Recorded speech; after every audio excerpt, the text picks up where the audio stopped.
नमस्कार दोस्तों, स्वागत है आपका आपके अपने यूट्यूब चैनल मन ऑफ स्टोरीज पर।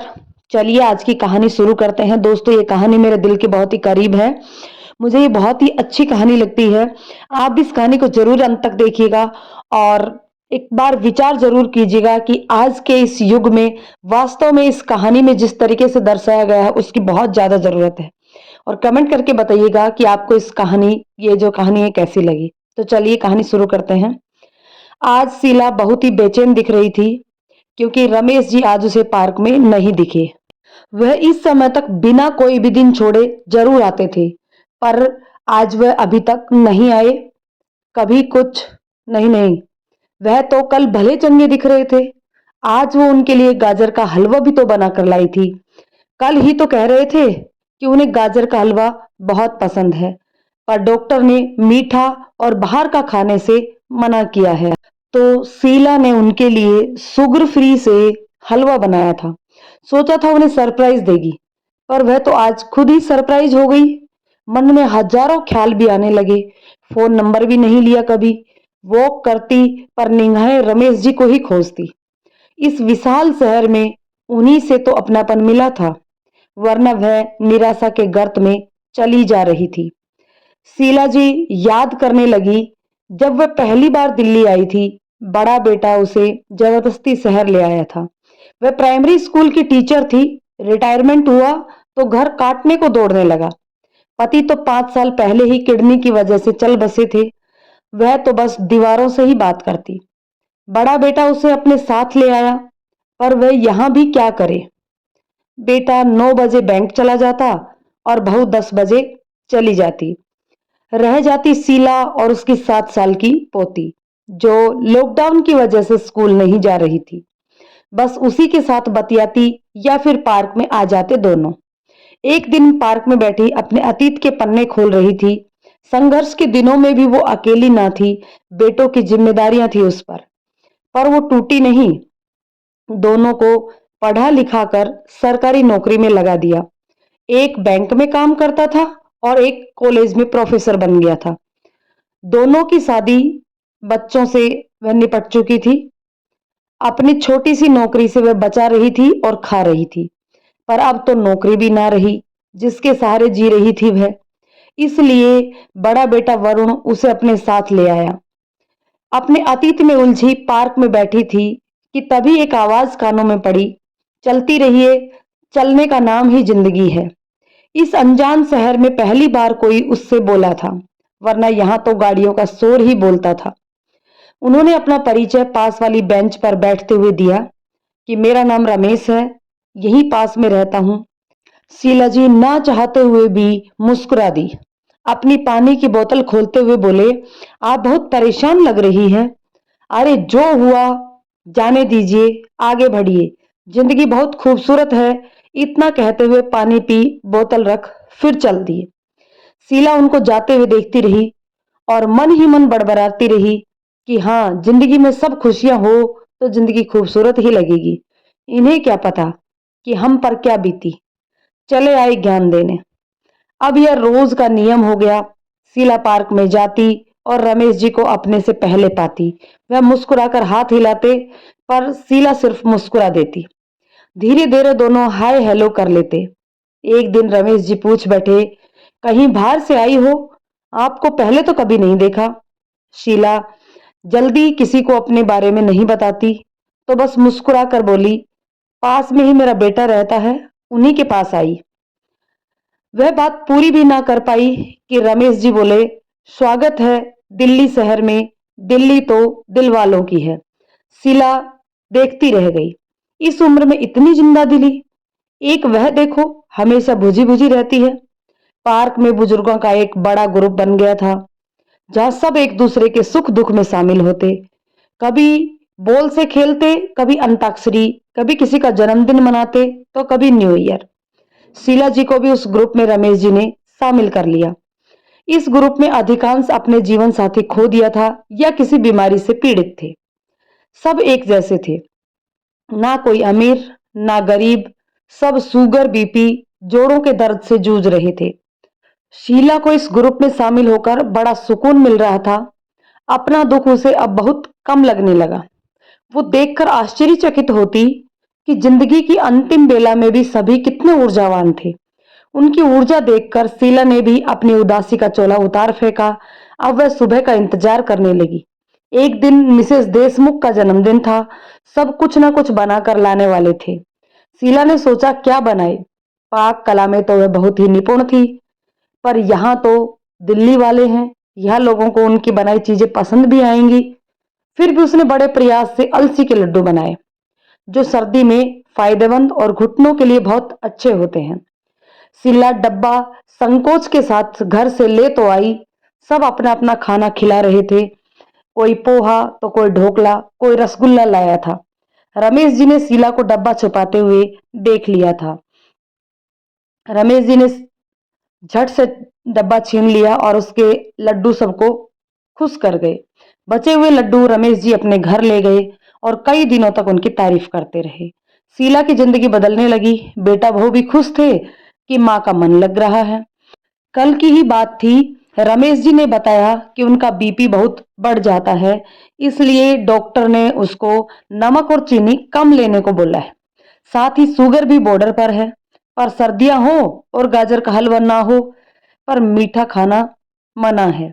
ना बाहर का खा सकता हूं और मुझे बनाना नहीं आता। शीला बोली, आपकी पत्नी या बहू? रमेश जी मुस्कुरा दिए और बोले, शीला जी बहुत लंबी कहानी है, आराम से किसी दिन, पर आज नहीं। उनको अपनी आंखों के कोरों को पोंछते हुए शीला ने देख लिया था और उसी वक्त सोचा था कि वह रमेश जी के लिए कल गाजर का हलवा बनाकर लाएगी। पर आज तो पार्क में वो आए ही नहीं। अतीत से वर्तमान में लौट आई और वो न आए। सब दिखे पर किससे पूछे। फिर हिम्मत करके विश्वास जी से के पास गई और बोली, आज रमेश जी नहीं आए? सब एक साथ चौंके। हाँ, आज रमेश जी आया तो नहीं। शीला ने कहा, कोई फोन करके पूछ लो, वह ठीक तो है।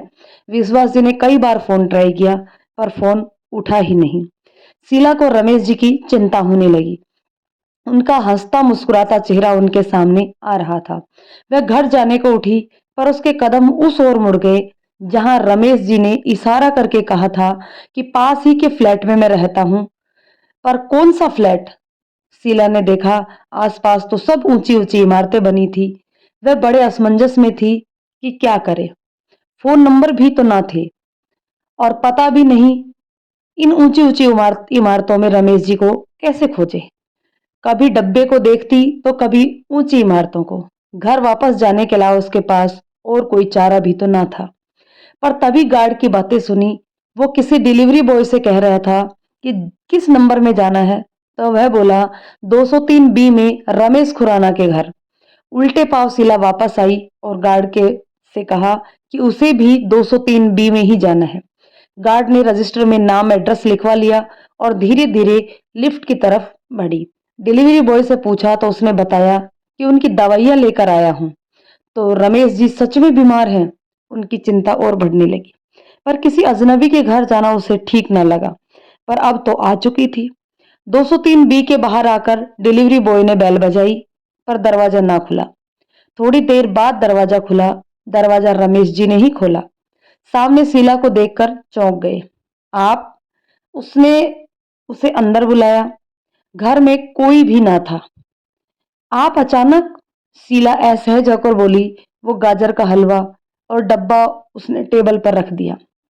रमेश जी बोले, दरअसल कल रात ही फीवर हो गया था, बीपी भी बढ़ गया था, सोचा सुबह तक ठीक हो जाएगा। संकुचाते हुए शीला ने उनको छू कर देखा तो उनका बदन बुरी तरह से तप रहा था। वो परेशान होकर बोली, आपको तो तेज बुखार है, घर पर कोई नहीं है? तो वह बोले, दरअसल मैं अकेला ही रहता हूँ। शीला के बहुत जोर देने पर टैक्सी करके वह उन्हें डॉक्टर के पास ले गई। अपने बेटों को भी फोन करके बता दिया।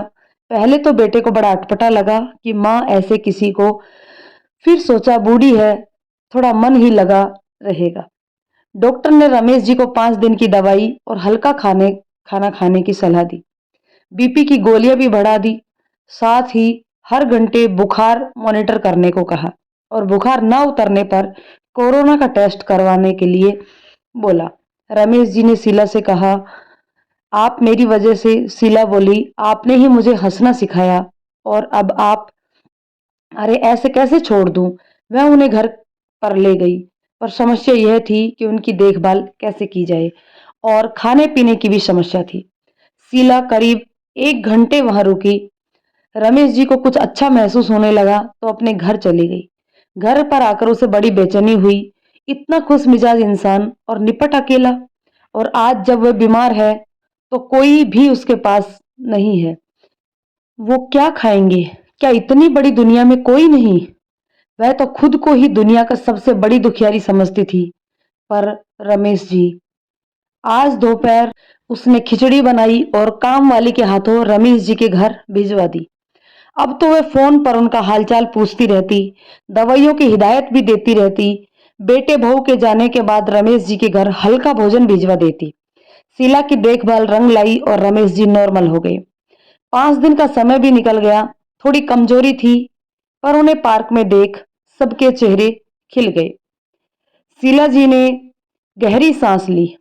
अब तो रोज ही दोनों एक दूसरे को तलाशते। एक दिन शीला पूछ बैठी, आप अकेले कैसे? रमेश जी आज टाल नहीं पाए। और फिर रमेश जी जिन अतीत के पन्नों को समेट कर रख चुके थे, शीला जी के आग्रह की आंधी आकर उनको उड़ाने लगी। 50 साल पहले की यादें याद कर वो मुस्कुरा उठे। कैसे वह तलवार ले घोड़े पर सवार हो अपनी दुल्हनिया लाए थे, जिसे शादी के मंडप से ही में ही पहली बार देखा था और देखते ही रह गए थे। रसोई में चूहों के साथ सुहागरात मनाना, नदियों के पार सिनेमा देखना, पत्नी का उनके सामने भी घूंघट ढकना, यह सब याद करते करते मुस्कुरा जाते। पर अचानक उनके चेहरे की हंसी कहीं खो गई। शादी के 7 साल तक कोई बच्चा ना हुआ। उस समय तो बच्चे भी भगवान की नेमत माने जाते थे। फिर भी रमेश जी ने शहर आकर दोनों का इलाज करवाया। थोड़ा वक्त तो लगा, पर खुशखबरी आई। पिता बनने वाले थे वो, दोनों फूले न समाते। पर शायद खुशियां चंद दिनों की ही मेहमान थी। बच्चे का जन्म गांव में ही करवा दिया, जिससे सही से टाके न लगने से उनकी पत्नी ने के बच्चादानी में जख्म हो गया और 3 साल तक वह बिस्तर पर ही रही। और फिर चल बसी रमेश जी के दिल का सालों का तूफान आज बहने को जा रहा था। शीला बोली, और बेटा? रमेश जी बोले, आज आप मेरी सारी कुंडली निकलवा ही लोगी। बेटा शिकागो में है, उसकी भी एक बेटी है। मैंने दूसरी शादी नहीं की, पत्नी को वचन जो दिया था कि वह बेटे के लिए सौतेली मां नहीं लाएंगे। माँ बाप बहन सारे रिश्ते उसके साथ मैंने ही निभाए, पर आज बेटा मुझे भूलकर सारे रिश्ते रिश्ते निभा रहा है। शीला ने उन्हें और न छेड़ा।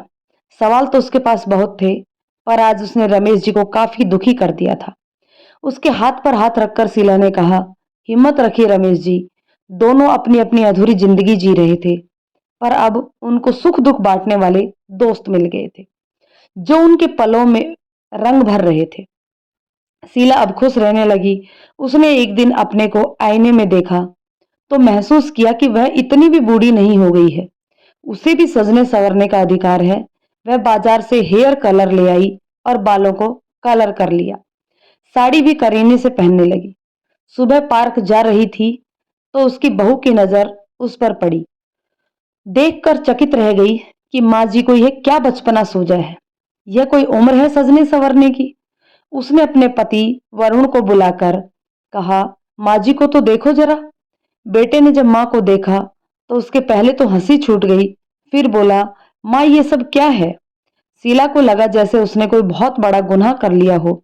बोली, बेटा बस ऐसे ही। बहू बोली, माँ जी हर उम्र का अपना पहनावा होता है, और वैसे भी पापा तो है नहीं।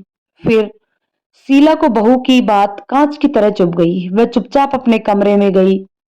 पार्क जाने का मन ही ना हुआ। उनकी आंखें गीली होती रही। ऐसा कौन सा गुनाह उसने कर दिया था? इतनी पढ़ी लिखी बहू के ऐसे विचार, उसे आश्चर्य हुआ। उसने तो बहू को कोई रोक टोक नहीं लगाई कभी। क्या पहनती है, क्या खाती है, देर रात पार्टी से आती है और देर सुबह तक सोती रहना, पर उसने तो कभी नहीं रोका, कभी नहीं टोका। सोचती रही कि आजकल की मांग है, बड़े शहरों का यही रहन सहन है। पर आज उसने बाल क्या रंगे, बहू ने उसके चरित्र का खंडन ही कर दिया। अब वह समझाएगी कि मुझे क्या करना चाहिए। शीला जी का मन बहुत व्यथित हो उठा। उसे आज अपने पति की बहुत याद आई, जब वह भर भर के चूड़ियां पहनती थी, माथे पर बड़ी लाल बिंदी लगाती थी। वह हमेशा कहते थे कि तू तो मेरी मधुबाला हो और मैं तुम्हारा दिलीप कुमार। शीला की आंखों से आंसू रुक ही नहीं रहे थे। दोपहर भी वह कमरे से ना निकली, ना ही खाना खाया। शाम के समय रमेश जी का फोन आया। शीला जी, आप आज आई नहीं, स्वास्थ्य तो ठीक है ना? शीला कुछ ना बोल पाई। रमेश जी शीला की चुप्पी पढ़ चुके थे। बोले, शीला जी, आदत डाल लीजिए या फिर मेरी तरह अकेले रहिए। आपने पूछा था ना कि अकेले रहने की वजह, यही है वो वजह। अकेला रहता हूं, पर रहता हूं अपनी मर्जी से। जो खाना पीना, कोई रोक टोक तो नहीं है। आज हम बच्चों पर अंकुश नहीं लगाते, बच्चे हम पर अंकुश लगाने लगे हैं। 2 महीने शिकागो में बेटे के पास कैसे बिताया, मैं ही जानता हूं बस। मेरे वजह से मेरे बेटे बहू आपस में झगड़ा कर बैठते और आखिर मैंने फैसला ले लिया कि अब और नहीं।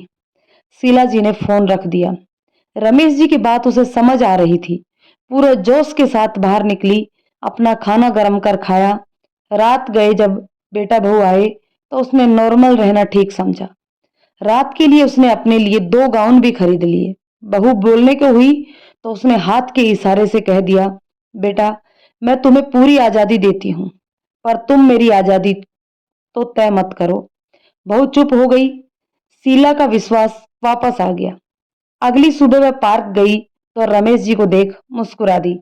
फिर दोनों अपनी अपनी आप बीती सुनाते रहे। शीला अब अपने लिए जीने लगी।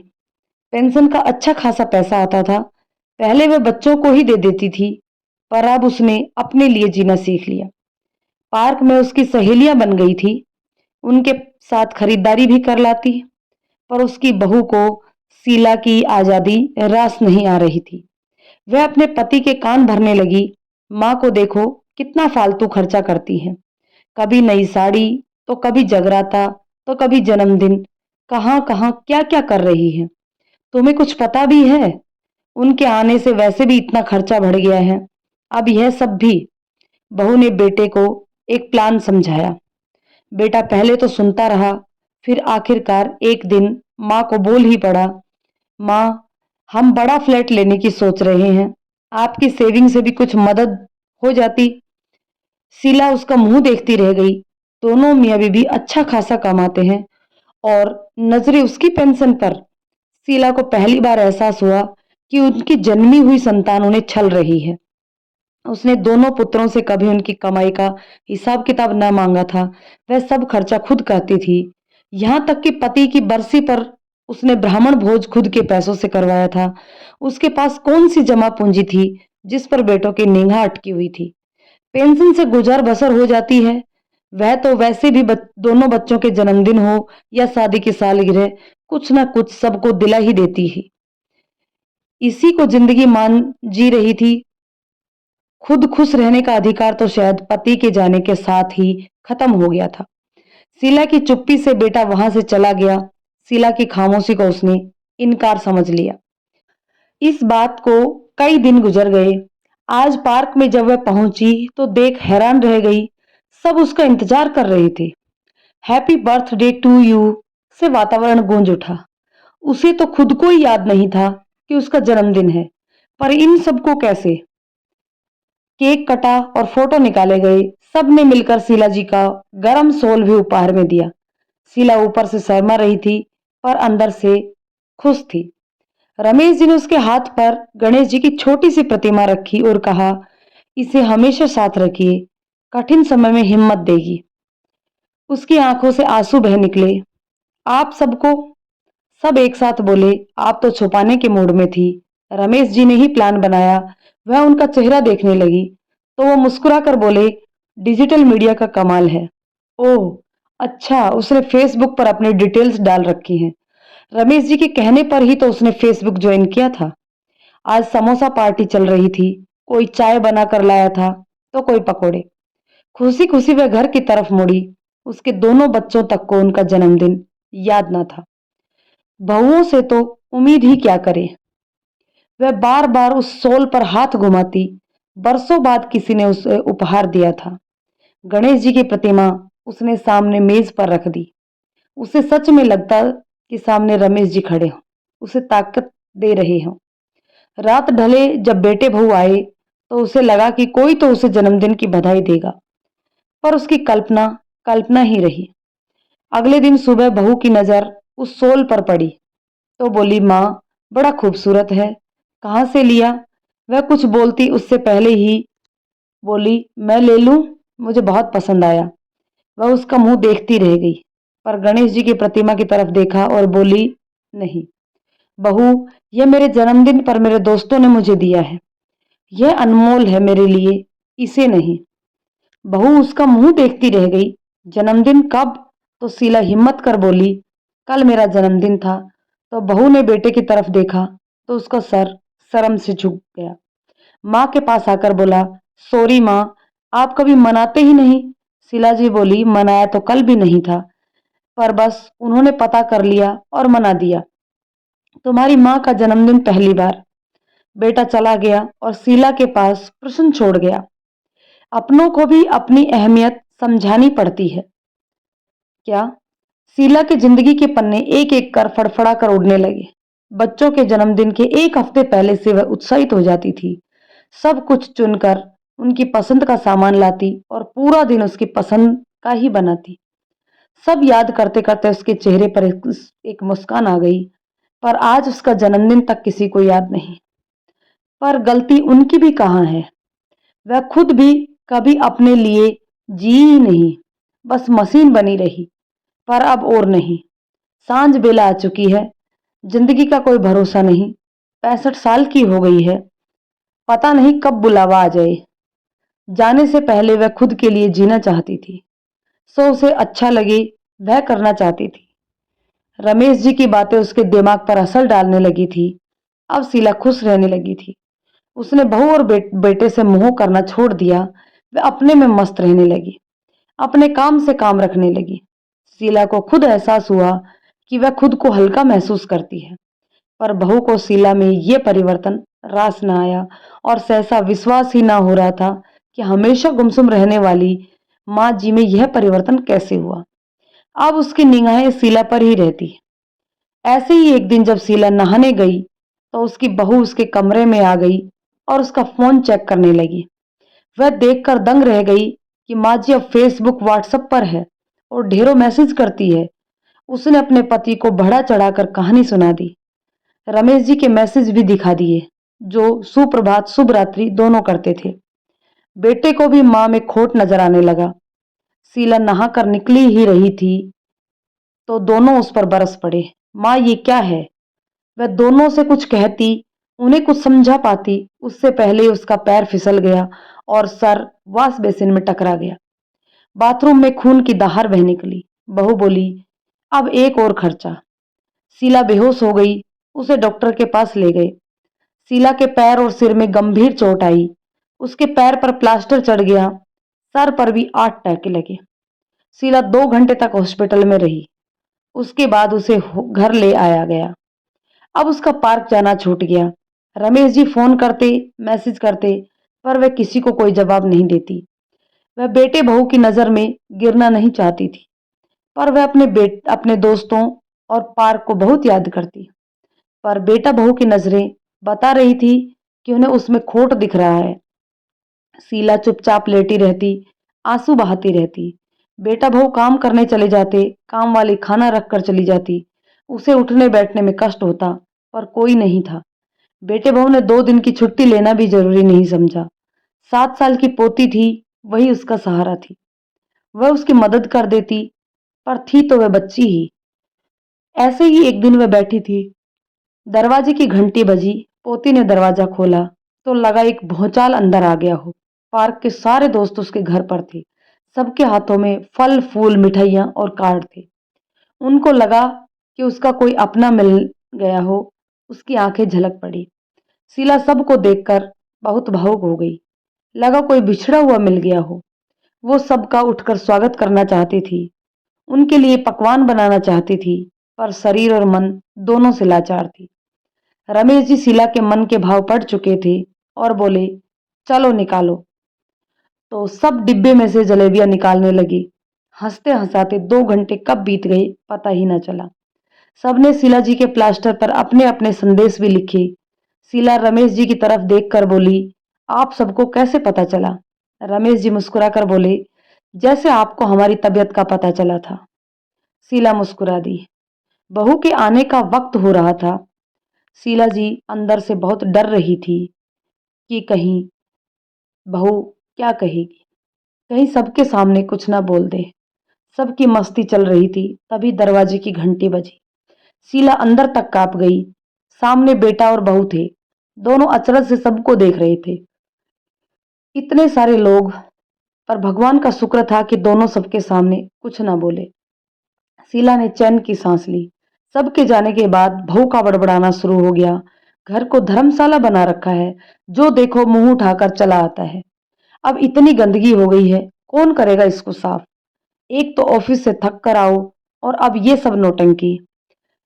पीठ पीछे घर में पार्टियां होती हैं। शीला चुपचाप लेटी रही। अब उसे घर काटने को दौड़ने लगा। उसे अपने गांव की याद आने लगी। वह 10 मेहमानों को वह अकेले संभाल लेती थी। उसके घर लोगों का आना जाना लगा रहता था। वे किसी को भी बिना खिलाए पिलाए न भेजने पर आज वह तो अपने मेहमानों का सत्कार तक न कर पाई।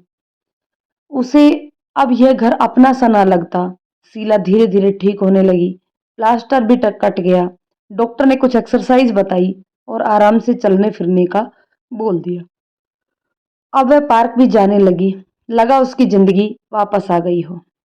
उसके इलाज में 30,000 रुपए का खर्चा हुआ तो बहू ने 10 बार सुना दिया।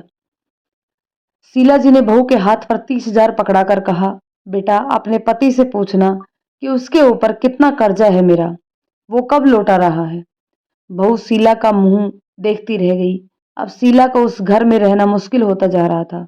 लगता उसे कोई कैद में रखा गया है, जहां वह दूसरों के अधीन है। वो तिल तिल कर जी रही थी।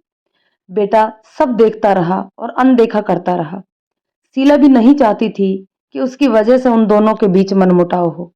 उसने एक दिन निर्णय ले लिया, जिसे सुन बेटा बहू दोनों ही भौचक्के रह गए। दोनों को इसका बिल्कुल भी अंदाजा नहीं था। वह तो शीला को सीधी सादी गांव की महिला समझ रहे थे। अब शीला ने दिखा दिया कि बस अब और नहीं। शीला के निर्णय से बेटा बहू दोनों के मुंह खुले रह गए। शीला ने एक कमरे का फ्लैट किराए पर ले लिया था। बेटा बोला, माँ आप अलग? शीला बोली, बेटा इसी सोसाइटी में तो हूं, जब मन करे आ जाना। मैं कौन सा दूर हूं, मैं आज ही अपना खर्चा उठा सकती हूँ। तुम पर बोझ नहीं बनना चाहती हूँ। बेटा कुछ और कहने को हुआ तो बहू ने हाथ पकड़ लिया और तंज कसते हुए बोली, हाँ भाई, आजादी चाहिए माँ जी को। शीला मुस्कुरा दी और बोली, बेटा सही कहा तुमने, मुझे भी कुछ अधूरे सपने पूरे करने हैं। वह अपना सामान पैक करने लगी। शीला पास के ही एक कमरे के फ्लैट में शिफ्ट हो गई। कमरा, किचन, छोटा सा ड्राइंग रूम का किराया 7,000 रुपये था। शीला ने हिसाब किताब लगा लिया था। उसे 27,000 पेंशन मिलती थी। उसका खर्च आसानी से चल जाएगा। शीला ने करीने से घर को सजाया और एक सुकून भरी सांस ली। रमेश जी के दिए हुए गणेश जी से छोटा सा मंदिर भी बनवा लिया। यहाँ सब कुछ अपना सा लगने लगा उसे। एक कामवाली भी लगा ली, जो उसके घर की साफ सफाई कर देती, बाजार से सामान ला देती। शीला उससे इतना प्रेम करती कि वो एक्स्ट्रा पैसा भी न लेती, बल्कि खाली समय में शीला के पैरों में मालिश भी कर देती। शीला सोचती, यह तो गैर है, थोड़ा सा प्यार क्या दिखाया, अपनी हो गई और अपनों को सब कुछ दिया, फिर भी वो अपने ना हुए। बेटा और पोती आते जाते रहते थे। पोती कई बार दादी के पास ही रुक जाती, पर बहू ने आने का कष्ट ना किया। पार्क के सारे दोस्त उसके घर आ जाते। वह उन्हें तरह तरह के व्यंजन बना के खिलाती। रमेश जी भी रोज शाम शीला जी के साथ ही चाय पीते। शीला रात का खाना भी उनका पैक कर देती। शीला बहुत खुश थी। पैसे की तंगी तो थी ही नहीं, वो खुद को आजाद महसूस करती। उसकी दिनचर्या भी सही हो गई थी। ऐसे ही एक दिन शीला रमेश जी के साथ शाम की चाय का आनंद ले रही थी कि उसका बेटा बहू पोती को लेकर आए। शीला देखकर प्रसन्न हुई। रमेश जी थोड़ी देर बाद चले गए। माँ को देख आश्चर्य हुआ कि आखिरकार आज बहू कैसी। उसने खुद ही अपने आने का मकसद बता दिया। बोली, माँ जी, ये आपके और रमेश जी के बीच क्या खिचड़ी पक रही है। सारी सोसाइटी थू थू कर रही है, मेरी सारी सहेलियां मजाक बना रही हैं। माँ, आप इस उम्र में रंगरेलियां। शीला टूटने वालों में से ना थी। बोली, बेटा, लोग क्या कहते हैं फर्क नहीं पड़ता, तुम अपना बताओ, तुम क्या सोचती हो, क्या कहती हो। बहू शीला की हाजिर जवाबी से मौन हो गई। शीला आगे बोली, बेटा, जवानी तो तुम बच्चों में गुजार दी, अब पल तो पल बचे हैं जिन्हें हम हंस बोलकर काट रहे हैं, इसमें भी तुम सबको परेशानी हो रही है। हम तुम दोनों की जिंदगी से दूर इसलिए गए कि हम दोनों के बीच प्यार बना रहे।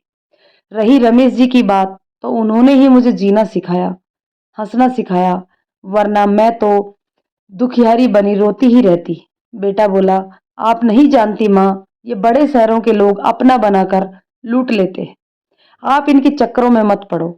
शीला बोली, बेटा, दुनिया मैंने भी देखी है, और तुम तो अपने थे, तुम लोगों ने कम लूटा क्या। अब मेरे पास बचा ही क्या है जो कोई लूटेगा। इतने में रमेश जी अंदर आ गए, जो दरवाजे की ओट में चुपचाप सारी बातें सुन रहे थे। रमेश जी के अंदर आते ही शीला जी का बेटा और बहू के मुंह खुले ही रह गए। वे दोनों उठकर जाने को हुए तो रमेश जी ने इशारे से बैठने के लिए कहा और बोले, तुम दोनों क्या बोल रहे थे। रंगरेलियां मना रही है तुम्हारी माँ, देखना चाहते हो। शीला ने रोकना चाहा, पर रमेश जी नहीं रुके और दोनों का हाथ पकड़ बालकनी में ले गए और बोले, देखो, जो सामने पानी की टंकी दिख रही है, उसके नीचे तुम्हारी माँ गरीब बच्चों को पढ़ा रही है। जो काम वालियां तुम्हारे घर काम करती हैं, जिनके बच्चे आवारा की तरह घूमते थे, सबको इकट्ठा कर अपने पैसे से उनकी कॉपियां पेंसिल का इंतजाम कर रही है और हम सब से मदद मांग रही है। उनका अधूरा सपना है कि वह एक स्कूल खोले जहां उस सबको फ्री में शिक्षा मिले। हम दोनों अक्सर बैठकर उसी की भूमिका बनाते हैं। सरकार से मदद की गुहार लगाई है ताकि हमें जमीन मिल सके। देखो कागजात। रमेश जी आज बहुत गुस्से में थे। बोले, तुम दोनों को शर्म नहीं आती अपनी माँ के लिए ऐसे विचार रखते हुए। वह अभी भी दूसरों का भला करना चाहती है और तुम्हारी सोच अपनी माँ के लिए ऐसी हो सकती है। हाँ, हम दोनों साथ वक्त बिताते हैं तो इसमें गलत क्या है। क्या तुम ऑफिस में या बैंक में किसी के साथ चाय नहीं पीते, बातें नहीं करते, फिर हम पर कैसी रोक। हम तुम्हारे ऊपर तो अंकुश नहीं लगाते। और तुम दोनों के चेहरे लटक गए और बिना कुछ कहे चुपचाप चले गए। शीला ने रमेश जी को पहली बार इतने गुस्से में देखा था। बोली, बस भी करो अब, एक कप चाय और हो जाए। रमेश जी मुस्कुरा दिए।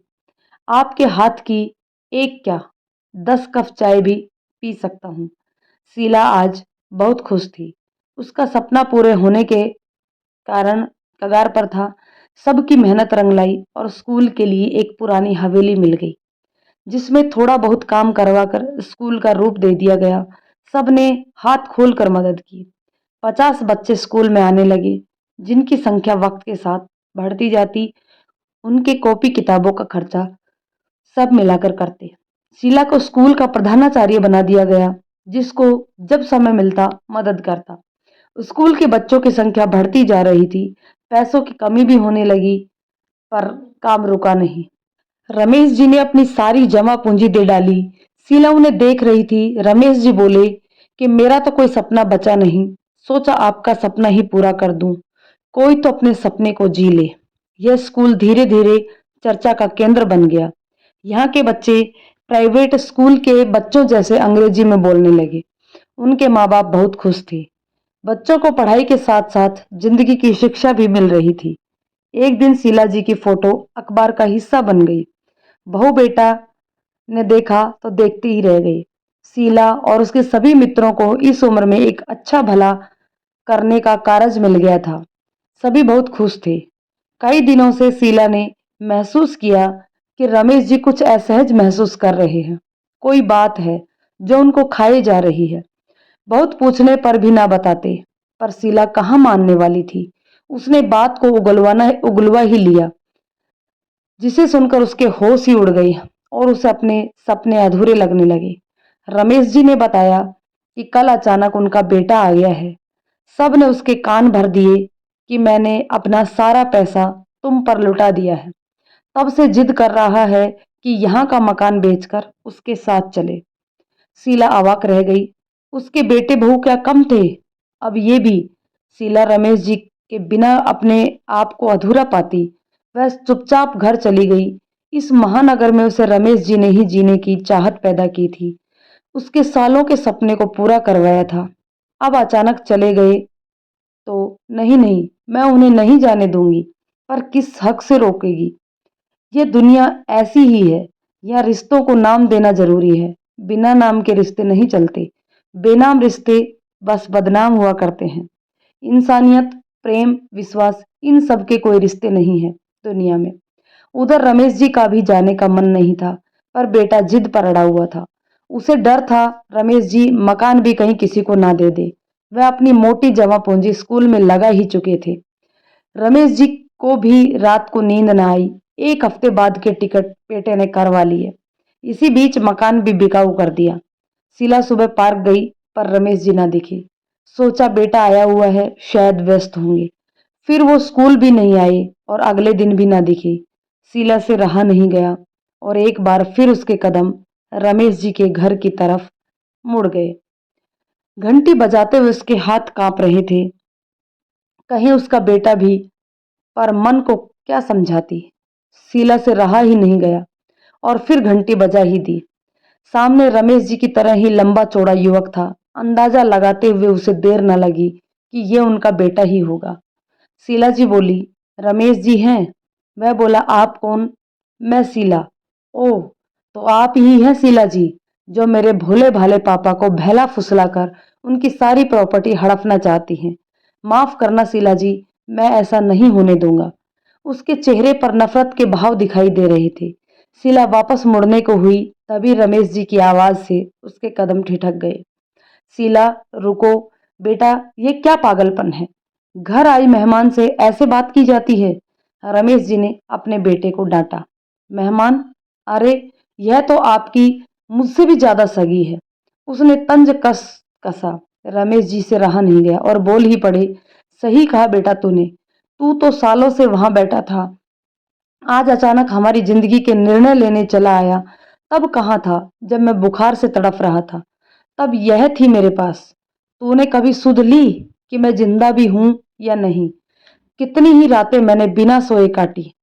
आज जब मैं जिंदगी जीना सीख रहा हूं तो तू आ गया अचानक। वाह बेटा, अपने खून का रुतबा दिखाने। सगा कोई खून के रिश्ते से नहीं होता, दिल से होता है। रिश्ते निभाने से होता है। और जो कुछ तुझे करना है कर ले, मैं नहीं जाता तेरे साथ। बेटा बड़बड़ाता हुआ निकल गया।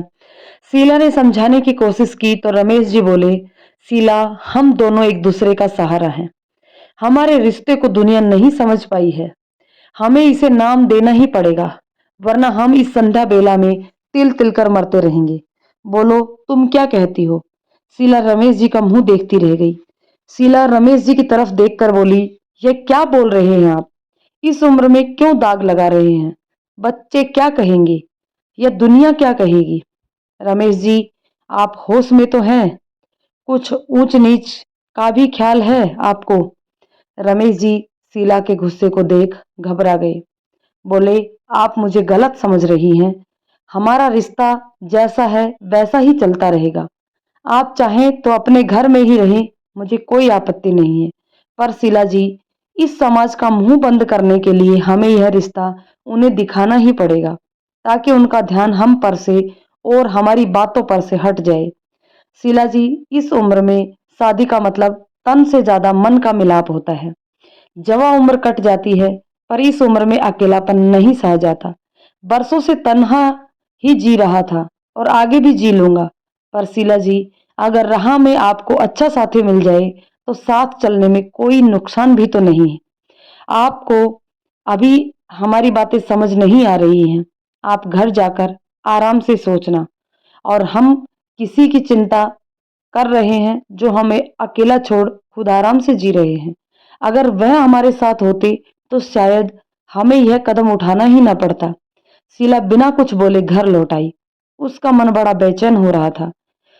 वह अपने पति की तस्वीर से बतियाने लगी। रमेश जी ये क्या कह गए? नहीं नहीं, मैं तुम्हें धोखा नहीं दूंगी, मैंने सिर्फ तुमसे प्यार किया है। यह मधुबाला सिर्फ दिलीप कुमार की ही है। मैं रमेश जी के प्रस्ताव को ठुकरा दूंगी। पर अगले ही पल विचार आता कि उसके दिलीप कुमार को तो चले गए उसे रोता छोड़कर। क्या उसे नई फिल्म बनाने का कोई अधिकार नहीं? हम भगवान के द्वारा बनाए गए कलाकार ही तो हैं। वो जब चाहे जिसके साथ चाहे हमारी कहानी लिखता है। तो क्या आगे की कहानी उसने रमेश जी के साथ बहुत सारे विचारों के साथ वह सो गई। सुबह वह पार्क भी नहीं गई। रमेश जी से बचना चाहती थी। उनके प्रश्नों के जवाब उसके पास न थे। स्कूल में रमेश जी से सामना हो ही गया। शीला उनसे बसती रही और मौन रही। रमेश जी शीला की अस्वीकृति समझ गए और घर चले गए। अगले दिन रमेश जी का मैसेज आया कि उन्होंने बेटे के साथ जाने का फैसला कर लिया है। शीला ने कोई जवाब नहीं दिया। उसके पास कोई जवाब था ही नहीं। पर वह रमेश जी के बिना भी नहीं जी पा रही थी और उनके साथ भी नहीं। कुछ तो था जो उसे निर्णय नहीं लेने दे रहा था। पर वह क्या क्या करे? बच्चे क्या सोचेंगे? बहू पोती सबका सामना वह कैसे करेगी? नहीं नहीं, वह यह नहीं कर पाएगी। रमेश जी के जाने का दिन नजदीक आ गया। उनका मैसेज आया, हो सके तो आज पार्क में आ जाना, शाम 7 बजे।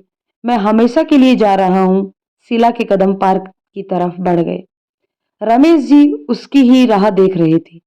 पार्क में सब लोग उनके आगे के जीवन की बधाइयां दे रहे थे। फूल कार्ड सबके हाथों में थे, परंतु शीला तो खाली हाथ आई थी। आज उसके पास रमेश जी को देने के लिए कुछ भी नहीं था। शायद अपनी जिंदगी के बचे हुए कुछ साल भी नहीं थे। रमेश जी उसके पास आकर बोले, शीला जी, लगता है आप मेरी बातों से दुखी हो गई हैं। मेरा इरादा आपको खुशियां देने का था, दुख देने का नहीं। पता नहीं दोबारा कभी आपसे मिल पाऊं या नहीं, पर मेरे लिए कोई पाप मत रखना।